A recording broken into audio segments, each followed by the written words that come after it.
Steve, one Phillip Bell, wide receiver who hails from California. Yeah, it was interesting. He committed at 10:30 Eastern time, Saturday night, 7:30 on the West Coast, and he did it from a yacht, presumably somewhere anchored in the Pacific Ocean, right off the coast there of Los Angeles. He's from Mission Viejo, California. His ranking, the composite for 247, has him at number 184 overall, the number 19 wide receiver in the country, number 16 overall in California, 6'2", 195. So he's got a good body, good size, and he got a great offer list as well with USC, Penn State, Washington, and Georgia. And I think he made official visits to all those schools, was at Ohio State in June, and found that wide receiver U is the place for him.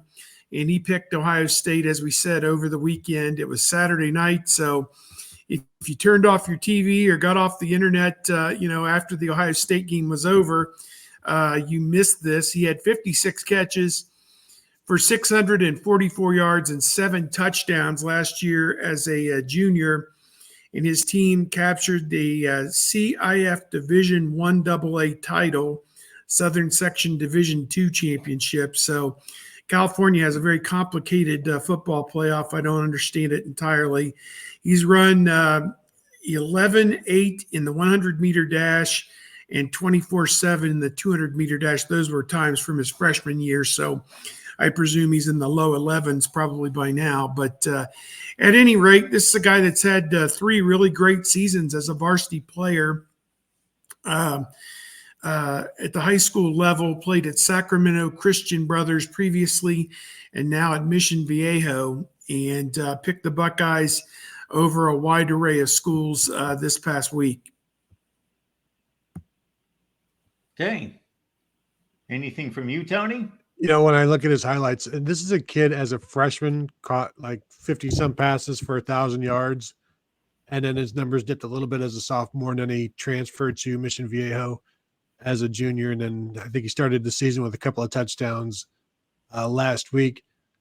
I'm trying to, who does he remind me of? Because he's got a body type, like Steve said, like 6'2", 195.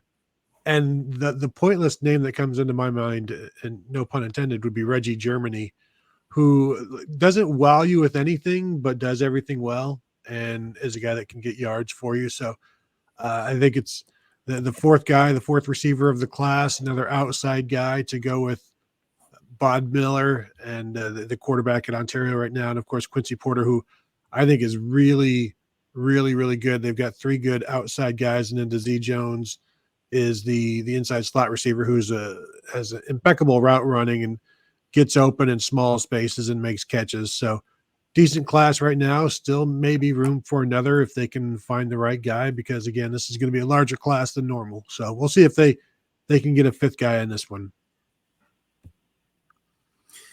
Also want to point out, last week's show, we were so excited about the season opener against Akron. We failed to talk about Jayvon McFadden, who committed to Ohio State the week before that opening game against Akron, and number 407 overall in the composite nationally, number 25 interior offensive lineman. He's from Riverdale Baptist High School, Upper Marlboro, Maryland, 6'5", 300 pounds, more of an interior offensive lineman. Ohio State adding depth on the offensive line there, another program-type player. He had some other offers, including Boston College, Colorado, Florida, Georgia, Maryland, his home state school, Michigan, Michigan State, Penn State, Oregon. So everybody nationally was in on him. His ranking may be lagging a little bit behind some of the offers that he had, but Jayvon McFadden verbal to the Buckeyes the week before as well. And he joins Carter Lowe and Jake Cook, I believe, the other offensive line verbal commitment in Ohio State's class for 2025. And certainly, that's an area of great concern, I think, offensive line recruiting and just the general play of the offensive line, as we will continue to get into that here throughout the course of the rest of today's show. Tony, I'm going to take a stab on this one since you keep track of everything. Is there more variance on offensive line recruit rankings? They seem to be just the guys that need more time, more development, work into their body. Of course, people don't necessarily know this as fans, but aside from quarterback, probably the most cerebral position in many ways, and all of that put together. Yeah, I think this is one where you really, really have to rely on your own scouting and then also your own development. Because I'll remind, what was it, 2 years ago, 2022, Ohio State had the number one offensive tackle starting at left tackle and about the number 400 offensive tackle starting at right tackle in DeJuan Jones. You know, he wasn't that bad, but he was like the number 900 player overall.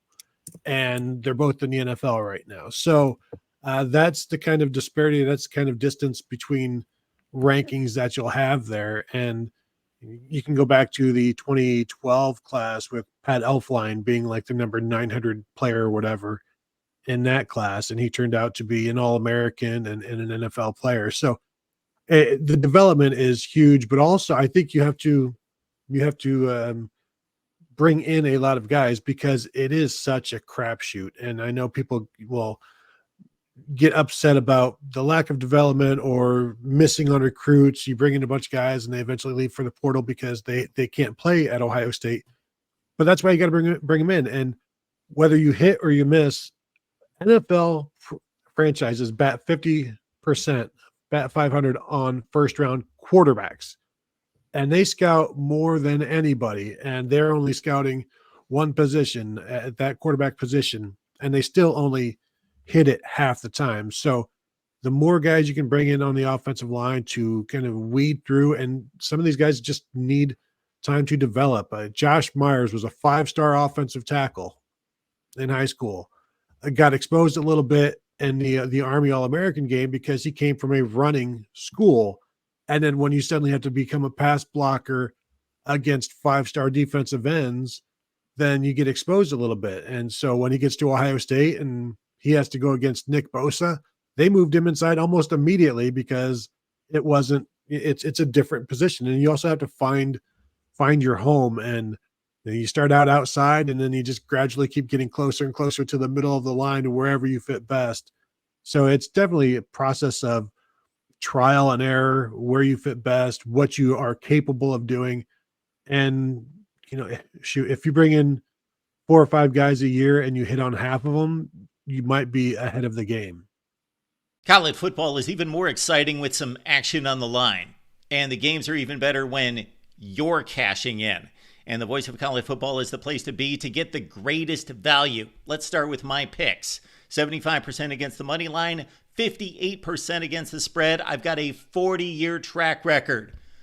In fact, in 2023, at $100 played per game, you would have netted over $9,300. And guess what? I'm just the warm-up act. Steve Merrill, our ace in the hole, show stopper from Wager Talk. 6 years with the Voice of College Football, over 30 years in the industry. Steve gives us analysis on all the big games, but you can't miss Steve's weekly under-the-radar pick, which went 21-5 against the spread the last 2 seasons. I repeat, 21-5 against the spread. You also get picks from some of our top analysts here at the Voice of College Football, including Steve Dace and Matt Zemek. Become a YouTube channel member or Patreon member for just $99 per month. Go to the main channel on YouTube, click join, and select the betting tier. Do the same thing on Patreon. Make 2024 a winner now.